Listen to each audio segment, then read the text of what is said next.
This show was pre-recorded and furnished by K. Smythe. You're listening to K. Smythe on KABC, where we move beyond the debate and into discourse with people from all walks of life, designed to save society from itself. Join Kay and her guests as they navigate the toughest conversations and prove that the two-party way of thinking is killing America. As Kay always says, no one can control your freedom or free will but you. With that in mind, let's get into it. And we are coming to you with one of the last episodes of the K. Smythe Show on KABC today. And so by the time it comes to listening to this, so next Friday, we will either know who has won by a landslide, right, or we won't know who has won for months into the future, and society will descend into a post-apocalyptic dystopia. Kind of like what we're doing now, but like I envision more Mad Max. Right? Either way, it's going to be, oh man, I think it's... I mean, all we can do is laugh, right? Yeah. This is the most entertaining election so far. Yeah, I actually find this way more entertaining because I feel like 2016 was like no one wanted Hillary to win unless they were like, as in like the primaries. Like no one actually wanted her to win the primaries. Like Bernie won most states and then the DNC just like handed it to Hillary.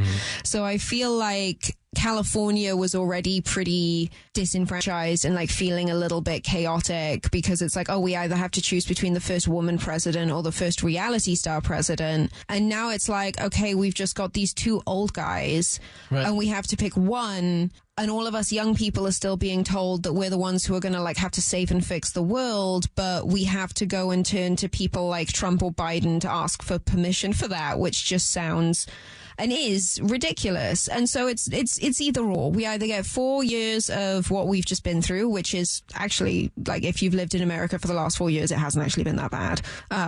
Up until quite recently, I think it was actually pretty good.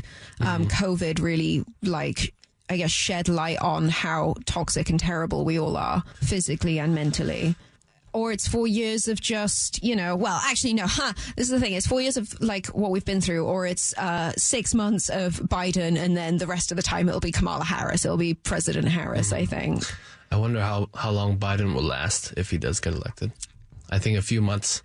I think if he doesn't get a COVID during the inauguration because he like decides not to wear a coat or something like that, I really don't see him being the true nominee. I actually see Kamala Harris being the true nominee. And similarly to Hillary, and I blame Margaret Thatcher for this, I feel like even though there is very much a place for women in politics, you have to be a certain type of woman to be able to lead a nation that was built on the backs of men. And she is way too much of a hypocrite, in my opinion, to garner. Like, she never would have got, like, there's a reason that she's not running for president. There's a reason that she wasn't the nominee. And I feel like the DNC has just completely disregarded that. Right. But either way, she still might end up being our president. How would you feel if, Danny, if all of America turned out like California? Like, we're trying to leave, and Kamala Harris is the kind of California Democrat, and those kinds of policies, I assume, would spread. If it turned out like California now? Yeah. Oh, I think the world will end. I think the United States will be destroyed. Yeah, and I think we would do it to ourselves. Yeah. Right? Yeah, absolutely. Even now, I mean, one of my concerns, I mean, personally, I'm not really involved in this whole election thing, but one of my concerns is the amount of riots that can happen if Trump does get reelected. Right? Because a lot of what's been going on is because technically it is because of him, and at the same time it's not. But it happened during his presidency. So I'm concerned. A lot of people, obviously there's a ton of Trump haters, right? And they're stuck in like super urban environments as well, which is like stupid in my opinion, because what America has and is going through right now, as much as it is a kind of war against like different racial groups, if you actually find the one commonality is that we are and this happens in every single capitalist society, we're living under a war of classes. And in cities, they're a microcosm of the rest of the country. And so whereas you have a far more, like, it sounds stupid, but literally the space between people in rural parts of the United States, just those reasons alone give people time to think. They give people space. Like, if I'm really going to go and like set fire to the shop down the road, I'm going to have to like physically get up out of bed. I'm going to have to travel to get to that shop. It's a shop that I travel to on a regular basis because it's one of the only ones nearby that I can get the things I probably shouldn't, because it's one of the only shops nearby. I probably shouldn't go out and riot because I feel like so angry that I want to go and burn down a stranger's business. Like, that kind of motivation, it's so easy to act out on it in an urban environment. And I think that obviously you've got a lot more liberal people living in urban environments. Right. So that's going to lead to, and I agree. That's definitely a concern. That's why I'm so glad that we're actually getting out of town next week. I don't want to be in LA whilst all of this is kicking off. I'm glad my in-laws are out of town.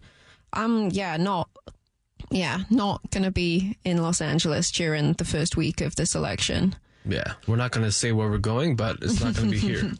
Yeah, that's for sure. Too right. It'd be very rural. Yeah. But I think, one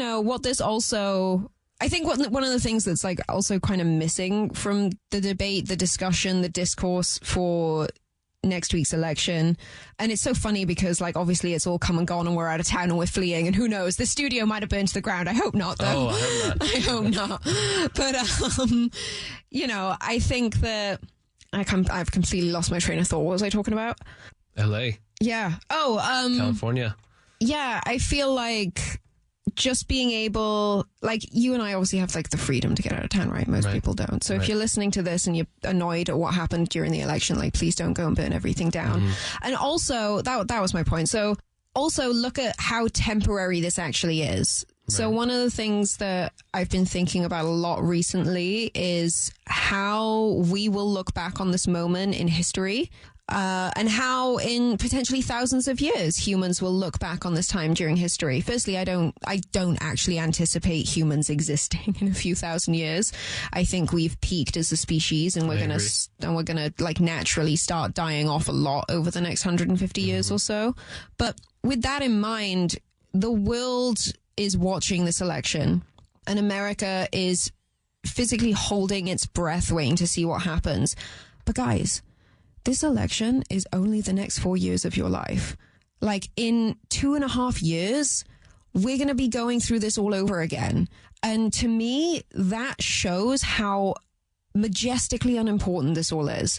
It's like, if we're honestly going to kill each other over someone we're going to elect to office for 4 years, not even 4 years, because like the first year is kind of getting your feet wet. You get a year of actual being a president, and then the rest is just campaigning. You're campaigning for your next election. Or I guess like Trump won't be, so it'll be Donald Trump Jr. that's going to be campaigning.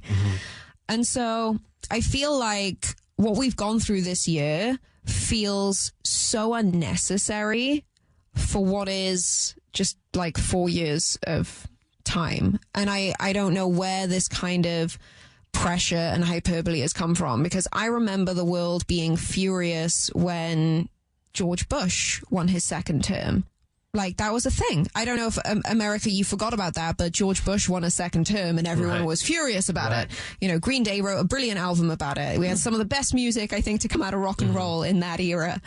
It really started a whole new thing, including just the complete destruction of the Middle East, which I think is less good. But it was just 4 years. Watch the liberals come out and say that a lot can happen in 4 years. I mean, a lot can happen in 4 years, but you know what? We've also had 47 years of the guy that they're voting in for president, and I haven't seen the positivity that he's done in 47 years. Right. And the one thing, oh gosh, and this is me as someone who can't vote, the one thing that I keep coming back to is the fact that Trump didn't start any wars. That's right. That I find truly inspiring. Like, Obama can't boast that. I don't think any presidents for the last 50 years, actually, or something like that, can. I don't think so. I mean, I don't know too much, but for sure. Yeah. Yeah. Trump did something good, too.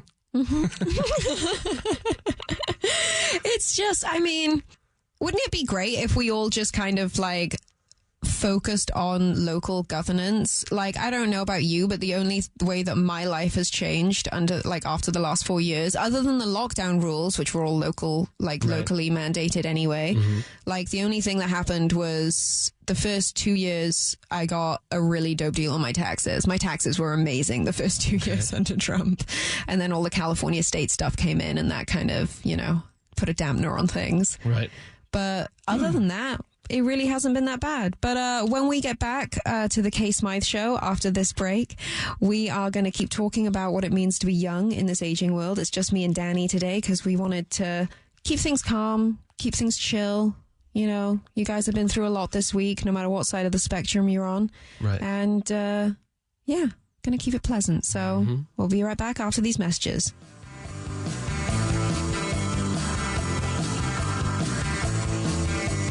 If you guys are enjoying the Smythe Show on KABC, then head over to YouTube and my website, ksmythe.com, for the unedited versions and the footage from our recording today. And you're back with us here at the Smythe Show. It's just me and Danny tonight on this chill Friday. Probably not chill. Maybe they're rioting right now. Maybe things aren't chill and LA is in crazy riots. And very, very possible. And they're listening to KABC to get their conservative dose of news and information. Sorry, you're not being joined by Ben Shapiro tonight, guys. It's just us.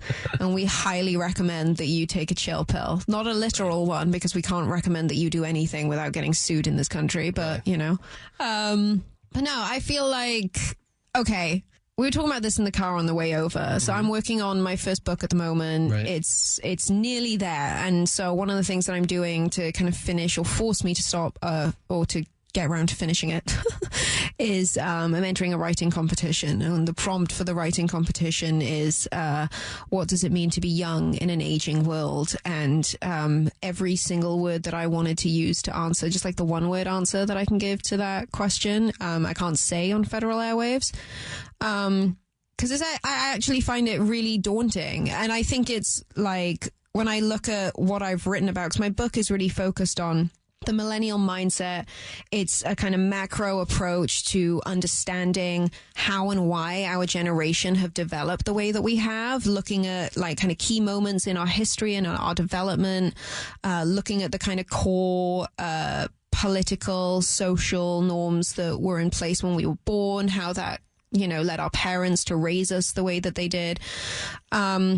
And I say all of this as a massive hypocrite because I had a very non-standard upbringing. I did not have the same upbringing as most of my peers.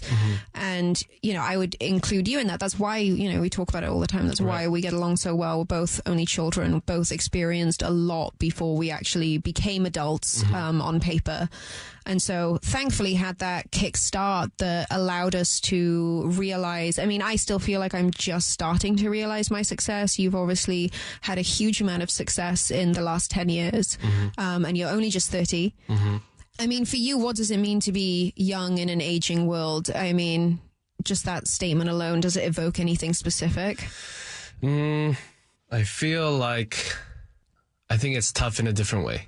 For millennials, because one of the things we talked about is social media, right? Social media and the way, like even like how parents introduce cell phones to their kids at a young age, right? And then the kids eventually learning how to use Instagram and all these things. And, it becomes a huge part of their life, right? I would say that if you don't have an Instagram when you're a young kid, you might be considered a loser, right? People might think that way. Yeah. But like the millennials, and I myself, I am considered a millennial, right?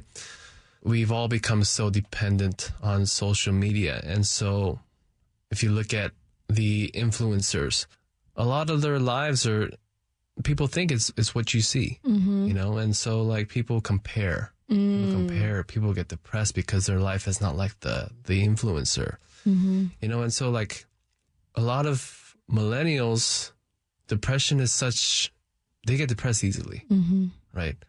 Compared to what you and I have gone through, we should be dead. Yeah. Right? Yeah. This is the issue. I think this is one of the biggest issues right now as a young person in this day and age. It's that, man, it's everyone is so fragile. Everyone is so fragile, and it's hard to have a stable life. Yeah. It's hard to have a stable life. But there are people like you and I who, I'm sure there's a lot of people that have grown up to be street smart, right, versus book smart. And so they know how to adapt to these situations. Social media does not affect them. It can just be a source of information, but does not affect them. Okay, so I find myself every now and again falling into that like social media rabbit hole. Sure. And I will say it got a heck of a lot easier when I think Lanny and I got to a place in our relationship when we just kind of realized how futile and pointless a lot of that stuff is. Like none of it really was, like we're not making money from it. We're not dependent on it for any kind of like social, like actual like mental gratification. Because I know an awful lot of people who use social media because they literally have no real friends. And I realize as I say that, they probably think that I'm their friend, and it's like, nah. But no, it's painful to see so many, oh gosh, I'm going to use an example. It's someone that you and I both know personally. Okay.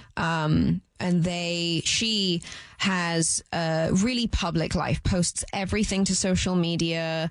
She, prior to the pandemic, was very active, like in real life, very, very much socially.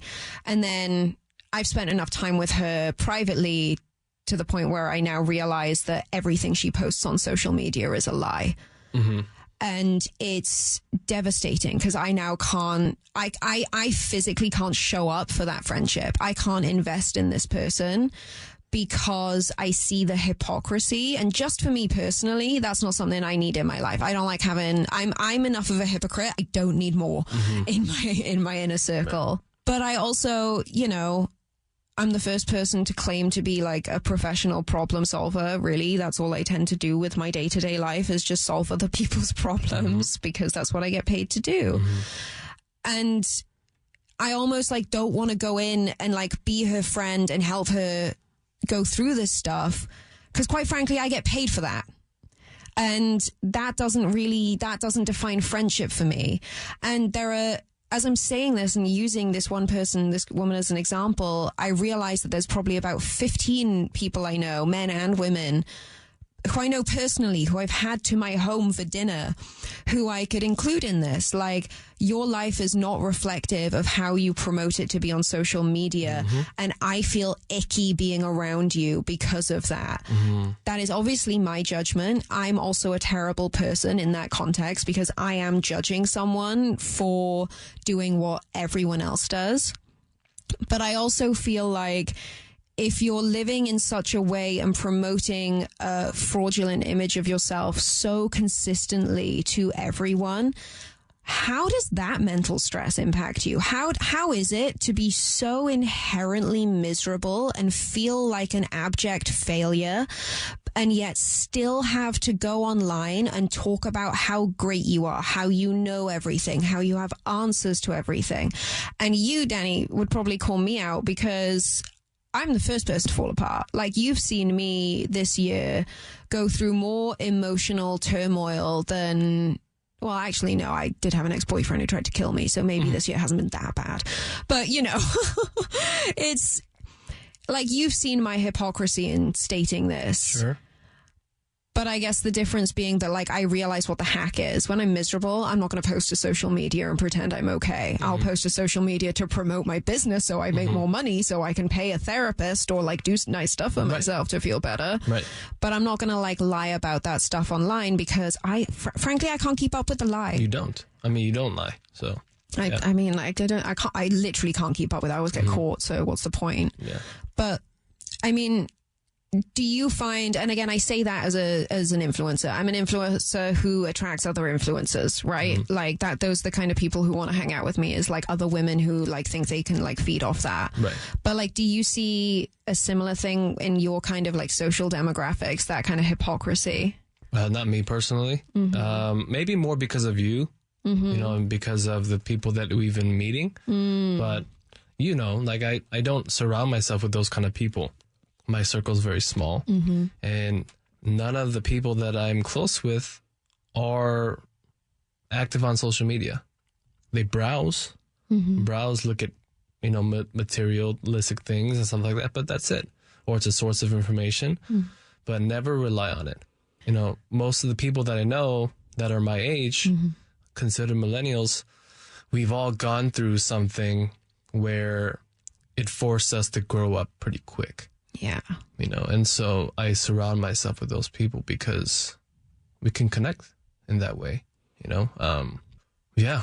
I mean, that's me, and that's how my surrounding is right now. I mean, gosh.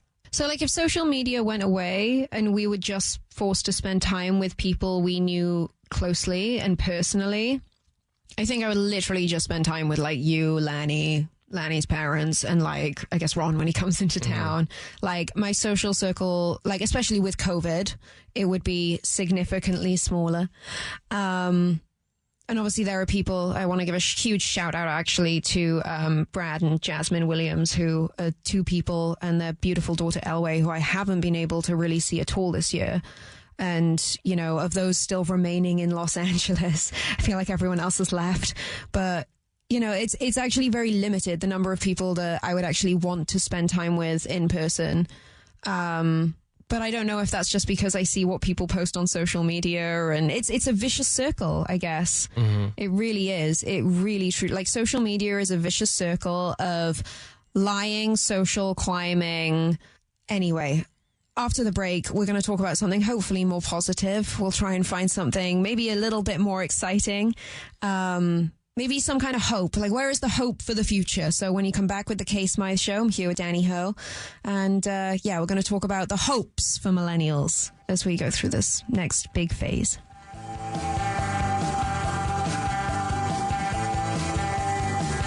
If you're a fan of the Smythe Show and want to keep us on the air, keep us fed, keep us alive, that sort of thing, find out where you can become a sponsor and learn about all the perks that go hand in hand with that by heading over to ksmythe.com and clicking on the Smythe Show link.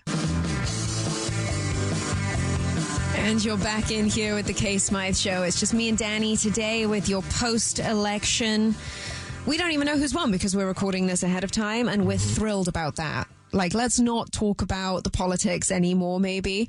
It's funny, actually, when we were just in the break, we were chatting with Wayman, our producer, about The Vow, the Nixium cult documentary on HBO that's just come out. And I kind of described it to Danny as just like a bunch of white people complaining about how easy it is to get manipulated. And then, like, I feel like that is America right now. Oh, yeah. That just is, like, all of us, like, and I include myself as, a white immigrant then, in that. It is so easy to get manipulated by the hype, whatever that hype may be. Whatever it is. But I feel like, okay, so when I was growing up, the hype was very much, and this is like going to make me sound like a real dork, but the hype was very much about, like, what can you do for the climate? What can you do for the planet? How are you going to make everything feel better? Blah, blah, blah, blah, blah. And now we're kind of at the age where we should be handed the reins to go in and make a big difference. We're not being handed those reins. So that's another great thing I think about being a millennial, is that we're being told, oh, you guys have to fix all of this stuff, but you're not allowed. Right. Like, you've got to ask permission from all of these old crotchety people who aren't going to actually think that you have anything positive to contribute. Right. You know what? That social media, because we're going to talk about something positive, right? The positive side to social media, I would say, is that for the people that actually are genuine and actually care about the world and our future, it does give them a voice, a platform.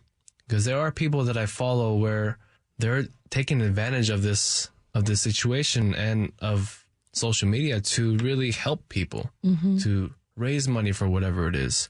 John Domayan. Yeah. Like, there are certain people that are definitely making positive use out of social media. I agree, actually. And one of the examples I think that's really close to us as well is Lanny's uncle, who has, I believe it was like a deli, like we would call it in the UK, like an off license, like a corner shop. Right.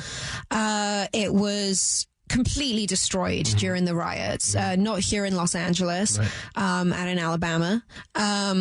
It is Alabama, right? I'm not wrong in that. Sorry, you guys have such a huge family. Sometimes I get confused. I knew that it wasn't Korea, so that was pretty good of me with my geography degree. But no, he lost his entire business, and Lanny's cousin Linus called us from Korea saying, like, I don't know what to do. Immediately, Lanny's two sisters started a fundraiser, and Lanny, we were looking through we had to raise, I think we're looking to do about $100,000 or something like that. We far exceeded that in less than a week. And we were looking through all of the people who contributed. So this is during a year where the economy, well, admittedly, the economy has gone back up in Q3, which is nice.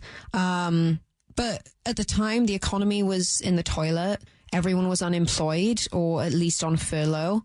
The industry, the entertainment industry had completely shut down.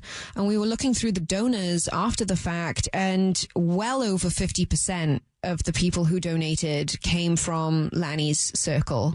And that's mostly entertainment people. So as much as we sit here and talk, horrible things about Hollywood, the actual people who are working in it and working for it, like Lanny, they were by far the most generous. And you're right. None of those people would have even known that that there was a problem. None of these people probably would have even read the news if it weren't for social media. So yeah, I agree. My friend Janice, she's currently raising for her school. So in that regard, yeah, I completely agree. So that's one of the real upsides of social media. And obviously, I have to say, the actual base value of connecting people. I wouldn't have my life in the United States if it weren't for the contacts I made through social media. I mean, I'm sure I would, but it would have been a heck of a lot harder to get out here. Lanny too. Lanny, yeah. I mean, I always say that if it wasn't for social media, Zach Knighton would have had I would have just filled up his inbox until he, I just called him over there in Hawaii and be like, get me this boy's phone number because I'm gonna marry him. He's a real man. Yeah, you're right. And I think that is so exciting. That aspect of it is really cool. However, as a social scientist, I guess, no, I'm going to say positive. I'm going to stop being negative. I'm going to stop talking about negative stuff because we could go into human behavior, but I don't want to put that out into the universe. Let's say whoever wins this next election wins in a landslide. I think the reason that riots would start, the reason that anything negative would keep being perpetuated is because of social media, but also the mainstream media. Let's not ignore the fact that the mainstream media is just as responsible for polarizing us. Absolutely. It's definitely a trickle-down effect, unlike the economy, because that doesn't actually work, guys. Any economists in the room, that whole trickle-down thing you guys talk about? Yeah, that don't work. Stop lying. But I mean, in terms of that kind of trickle down positivity, do you know the other thing that I think actually inspires a lot of positivity for people is things like the Joe Rogan podcast. Because you know what? There's no angle in that. People tune in to just learn. It's almost like school. Yeah. You tune in, you get exposed to someone that you never would have otherwise been exposed to. Right. And I think it would be nice if we all treated each other and the way that each other speaks as a mini Joe Rogan experience. Right. Can you imagine if we all listened to each other as well as we all listen to Joe Rogan? I mean, I'm a huge listener of Joe Rogan. But even then, people on social media, they will find any excuse to say that he is taking an angle on something, which is unfortunate. And that is happening through social media. But I know someone like him does not care. So that's good on him. But yeah, it provides a platform for people to listen and learn about people that they've never even knew existed. I listened to almost every episode of his, and I learned something every show. I was going to say, we listened to one of his shows when we were coming back from the desert recently, and I can't remember the woman's name. I don't remember either. She was brilliant. She was literally, even at one point, she was just talking about the notion of aging. Right. It was a very passive comment about how she's getting chest wrinkles. Literally, that's all it was. She just made a comment about getting chest wrinkles. And my mind immediately went to, oh my God, that's going to be me soon. I'm not 16 anymore, even though I still feel like I am in my head. I need to start doing stuff to actually prepare for these things. I've completely ignored all of the sage and sound advice. Right. And I've completely ignored the fact that I can turn on the internet and literally get the answers to every single one of my problems. Yeah. And I can prevent problems well ahead of time. I just, maybe it is like the fact that we're working so hard and we have to work so hard to survive in this world that stops us from going out and seeking those answers to make our own lives easier. Right. I don't know, millennials listening at home, you tell me, do we have enough time to improve upon our lives? Who knows? I don't know. I don't know. I mean, maybe I'm being, I don't know if I'm being pessimistic or maybe I'm being realistic, but it depends. I think it depends on who these millennials, I mean, myself too, who we surround ourselves with, right? If you have finger pointers around you, then you're going to be that kind of person who blames everything on everybody except for yourself. And then there's going to be people that go through things in life and realize that, okay, I have to solve this problem and I can't blame anybody but myself and keep moving forward. But, you know, with social media, and again, I don't want to get into negative things, but social media has such a negative effect on people, on growth. That is such a good way of putting it. And with COVID, obviously, we've now all been forced to stay away from each other. Right. Which means that most people have naturally become finger pointers. So maybe one of the things that we should be progressing with more so over the next, well, firstly, COVID's going to go away after the election, according to everyone. So that'd be nice. Maybe it's even gone away by the time you guys are listening to this, which would be lovely. Right. We can actually celebrate Thanksgiving in California or whatever, whatever the stupid new rules are. But I mean, one of the things that I think we could all kind of do with, and I include myself in this. I keep saying this. I got to get more friends. Got to get out of California so I can spend time with more friends. But yeah, really surrounding yourself with people who don't let you get away with being a bad person. And I think if I've experienced anything this year, it's that. Because you and Lanny have not let me get away with anything. Like, I'm a pretty spoiled person, I think, and clearly a narcissist in very many ways. But what I've learned from being surrounded by you is that there is always good in everyone. And if you can just focus on those aspects, obviously not if it's not like Hitler or someone, Right. but like if you can just focus on those good aspects, there really isn't any value in focusing on the negative. Like, it's not going to net any value. So when we come back after this next break on the K Smythe Show, Danny and I will probably talk about the positives, but let's be honest, every time I say we're going to talk about something, we never do. We'll talk. You guys will listen and it'll be great. And we love you so much for doing it. So tune back in soon with the K Smythe Show.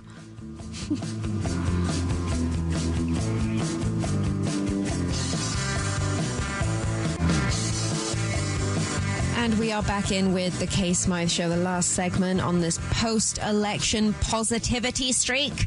Joined here by Danny Ho, and just before the break, we were talking about surrounding yourselves with good people. And it's my birthday tomorrow, I guess a week ago. Right. October 30th. Yeah. I think it's cool. We had the Buck Sexton interview come out on my birthday. That was a very good birthday present. Right. I think he's brilliant. Really, really nice guy. I think we laughed more in that episode than any other we've done. Yeah, one of the guys that I would like to be around. Oh, Very positive genuinely. guy. Yeah. Right? And that's the other crazy thing that I think about is, like, in the course of doing this show, I have reached out to so many different people to see if they want to come on, and all of them except the extreme left-wing people have said yes. Which, again, that's purely, it's a small sample, but it's not so small that it's not, it's not noticeable. Right. And I think, like, one of the things that British people are very normalized to, that I think has tracked through every generation, not just with the millennials, is the people you spend time with are the people you go to the pub with. And so for me, when it comes to, like, choosing kind of friends, things like that, it's like, well, who would I be able to go to the pub with and have a pint with? Because we talk at the pub like we talk on podcasts. Right. Like, that's how we live. And then I look at, like Buck Sexton. Anytime you want a pint, mate, let's go. Tommy Laren. Oh, what a joy that woman is. Just inspiring, funny, chill, always, like, just up for a laugh. Right. And that's the point, right? Like us and, you know, me and you, Buck and Tommy, we actually all agree on pretty much everything. But say we were sitting down with like the Ben Shapiros of the world. I think that we would be able to get along and have exactly the same kind of fun. We don't have to talk about the fact that we have differing views on the stuff that we differ with. And we all do. We do have different views, you know, Tommy, Buck, whatever. Yeah. Like, anybody. We will always have different views. But at the end of the day, we can go have a beer. Mm-hmm. Yeah. And then maybe that's what the millennial generation needs to get back to. We need to get back to our roots of like drinking to excess on the weekends and not caring. I can't do that. No. I was just I get your point. You get the hyperbole. I know I was thinking about that the other day, how like when Lanny and I first met, K-Town was still very much like bustling. Mm-hmm. And the number of nights that I have no recollection of how we got home. Right. I'm glad we don't do that anymore. Honestly, we can't handle it. I can't handle it. Like, he can't either. I can't, like, we just, you know, I don't want to spend the whole of the next day either sat or throwing up into the toilet. Yeah. I would do that. I would do that. And then I would go on the bike rides with Kenny and I would die. Oh my God. Yeah. I don't know how you did that. Yeah, but it's not worth it. It's not worth it. So we can do a couple of pints at the pub, maybe get some like bar snacks in to soak up the alcohol, drink water if you're an alcoholic. I really don't care. The point is to get there, sit, chill, vent about your week, realize that we all have a lot more in common than we don't. Right. And I hope when this whole election is said and done, and let's be honest, even if someone won by a landslide, it's not going to be said and done for a while. Mm-hmm. Like, even when this episode comes out, I think that people are going to keep freaking out for a while. I think it's going to be like Thanksgiving, Christmas, maybe. That's me being positive. Like, it'll all be over by Christmas. But they've said that about every world war, and it never is. With social media, it's never going to end. Gosh. Do you know what? I wouldn't be that disappointed if all social media channels disappeared. I think when it comes down to it, things like, I think YouTube is good because you have to take your time and pay attention with if you want to watch someone on YouTube. Mm-hmm. Like, I listen to a lot of podcasts throughout my day, but I can't watch them if I want to work. I can have them on in the background and I can listen to them passively as I'm doing my work, but I can't watch them. If I'm going to sit down and watch something, I got to be watching that or do something, or, you know, doing something else. Mm-hmm. So YouTube, I think, is okay, but anything that gives you the opportunity to bite before you think, what's the point? Like, honestly, at this point, I think that tweets, you should send a tweet and then it doesn't actually get posted for 24 hours and you get a notification when your tweet is ready to post. Like, that would be great. Jack, if you want to hire me, I have a huge crush on you, but let's not tell Lanny. I don't know why, because I think he's actually useless. I think it's just me being attracted to power. Mm-hmm. But I think, like, yeah, I mean, I don't use Facebook, right? I don't use Facebook because I was so sick. Like, I moved 6,000 miles away from Britain. Why would I go back on Facebook and still be surrounded by those people? You know what I mean? So, like, Facebook, I don't know what that's like anymore. I assume it's for boomers.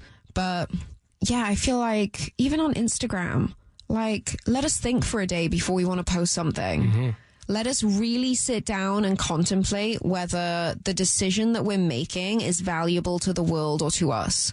Like, I genuinely want to go back and delete everything on my Twitter feed from the last, like, since I got Twitter. Because what's the point? I look back and I'm just like, this is just me complaining about The Bachelor and being rude to people. The Bachelor. Okay, we're not going to diss The Bachelor. We are going to diss Claire, who is literally the villain of her own season, and I'm very disappointed in her. But I'm also not going to shame her for going on the biggest TV show in the world and not really handling it how necessarily most other women would. But I mean, when it comes to your usage, like, we talked a lot on the show about social media, but when it comes to your perspective, like, do you think it's got any real value other than, like, the fundraising thing? Because I was trying to think and I can't think of any. There are definitely positives, but you know what's a good way to live? Not saying this is the right way, but something that I practice is, and social media was never an issue for me because it was never a huge part of my life. It's just for entertainment, purely. But I live my life basically as if social media is non-existent, right? If you notice, I don't text much. I call. I like to talk in person versus texting. I'm a terrible texter. I do one-word answers, because I like human interaction. And yeah, okay, there is an excuse because of COVID. So talk on the phone. Talk on the phone. Kind of go old school with everything, right? Go out, enjoy your life, enjoy your surroundings, walk around, get some air. Put on your mask, but get some air. Go to national parks, whatever it is. You don't have to take pictures of it and post it on Instagram or whatever. Just enjoy it. Enjoy the luxuries that are around you that you took advantage of, right? And I know this conversation can go forever, but yeah, just live your life as if Instagram and Facebook and all that is not part of your life. Yeah. Then you will be more connected with the people around you. You will feel less lonely. If you do feel lonely, then that'll show you that the people around you have not been the right people, Yes.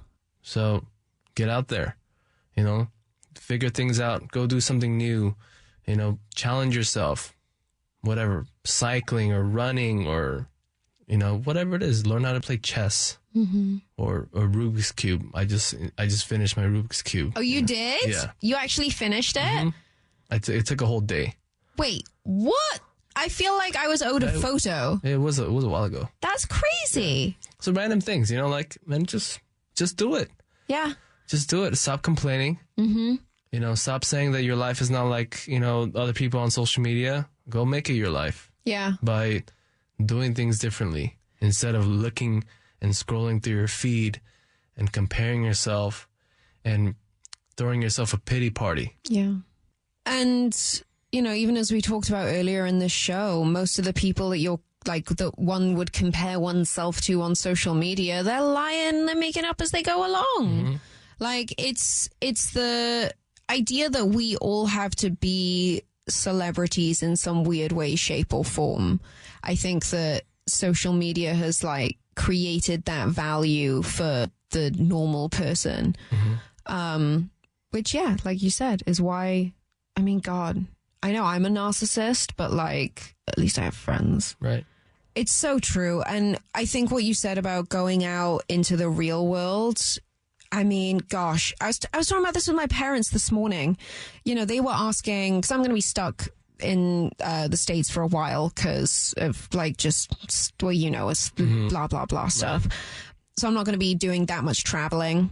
I'm kind of stranded for a while. But what that opportunity, or the kind of opportunity that comes from that situation, is the fact that we live on a huge continent.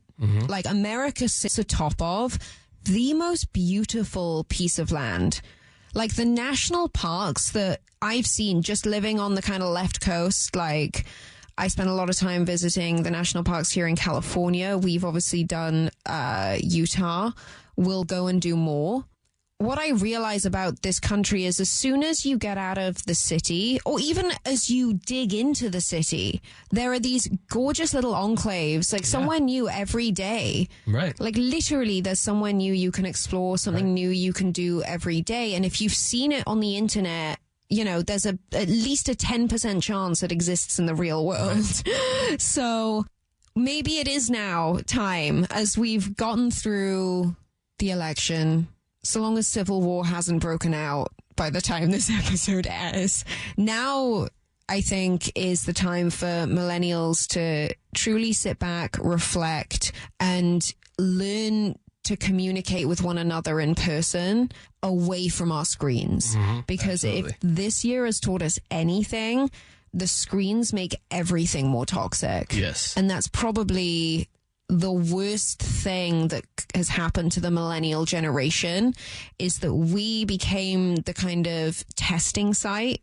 and we were experimented upon with social media, with technology. Black Mirror. Oh my gosh. Totally. This episode might end up being some weird Black Mirror stuff if it comes out and this place is smoldering around us. I don't even know.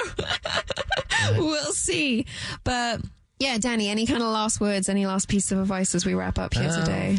Just get out there. Get out there and do the things that you haven't done. Trust me, there are so many things around you, walking distance, that you can do to put yourself in a different mindset. And just freaking do it. That's it. That was the Smythe Show, guys. Thank you. Good night.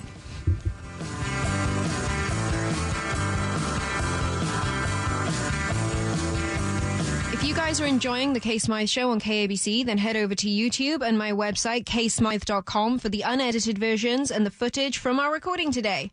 This show was pre-recorded and furnished by Smythe.